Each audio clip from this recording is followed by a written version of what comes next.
Hello everyone, welcome back to another video. I want to talk to you primarily about three subjects today. Number one, the latest developments from Gaza when it comes to the battles with the Al-Qassam brigades and the resistance movements and the occupation forces. Second thing I want to talk about is the latest developments from Lebanon.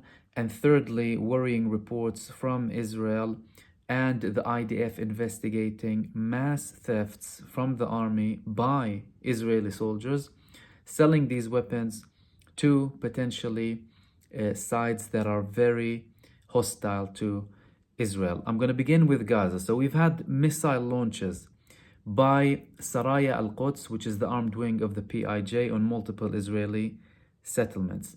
We've had yet again battles in the north and the south. There were battles in Hayy al-Zaytun from Kata'ib al-Qassam brigades, the armed wing of Hamas, and multiple battles in Khan Yunis, in western Khan Yunis, and in a place called Hayy al-Amal neighborhood in Khan Yunis. In all of these attacks combined, Al-Qassam brigades targeted soldier carriers, they targeted tanks, and they targeted two vehicles with Yaseen-105 RPGs, and they had some direct battles between them and the Israeli occupation forces in Gaza. And again, if we want to analyze it very briefly, this just highlights yet again the flexibility, the capability of the Palestinian resistance.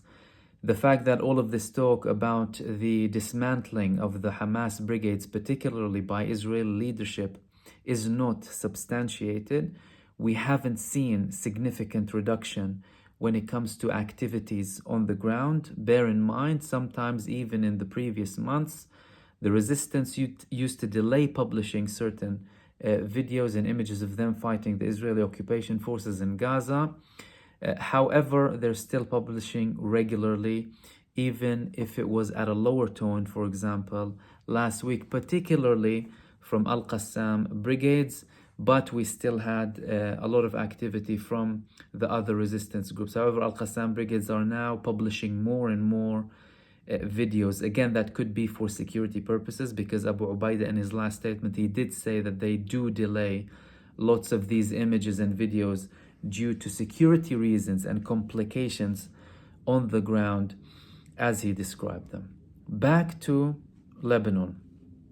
Everything is still on fire, really.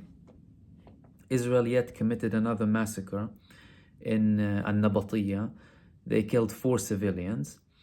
Hezbollah still had retaliation attacks against Israel. At least 10 missiles launched at Israel. 2 Burkan missiles, the heavy short-range missiles with a warhead weighing up to half a ton, on 2 Israeli bases. And they also targeted 2 soldier gatherings and 2 civilian buildings in the Israeli settlements of Metula, or Al-Mitilla bil-Arabi, and in Arabic, and Al-Manara.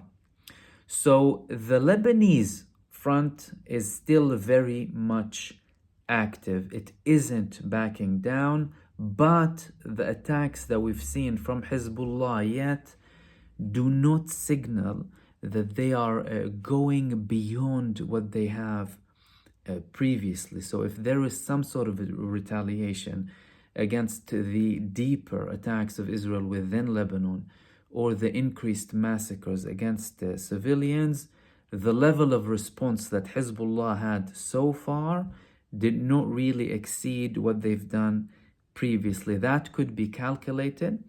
Hezbollah, on many occasions, they delayed certain responses that were heavy against Israel to the time and place that suits them more than anyone else. So we're expecting potentially to have a more increased or more intense attack from Hezbollah in the next few days for Israel's recent massacres and deliberate targeting of civilians.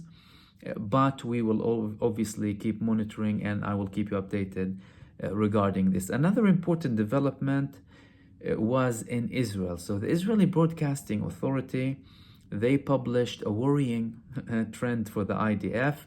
Apparently the IDF is investigating mass thefts from Israeli soldiers from the army using the chaos and havoc in Gaza. Clearly, there's a lot of chaos and havoc, and not everything is under control.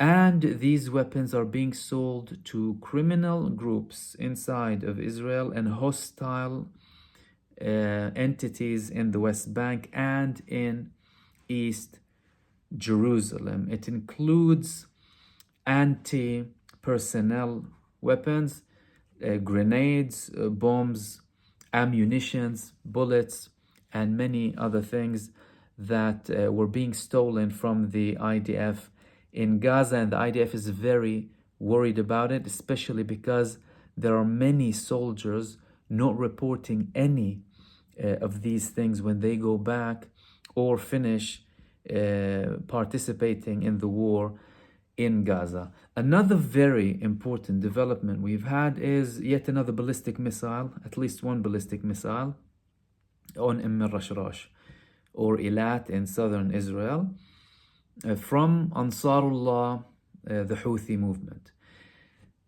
They are continuing their attacks, and in the live stream tonight I'm going to be talking about the latest statement from Abdul Malik al-Houthi, the leader of Ansarullah movement, also known as the Houthis.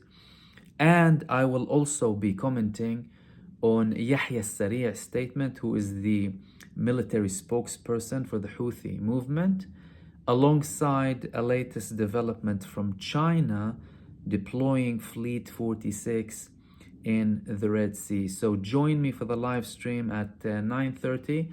For any of you who don't know, I do live streams on a daily basis at 9:30 every night. I usually post the times if there are any changes on my community tab.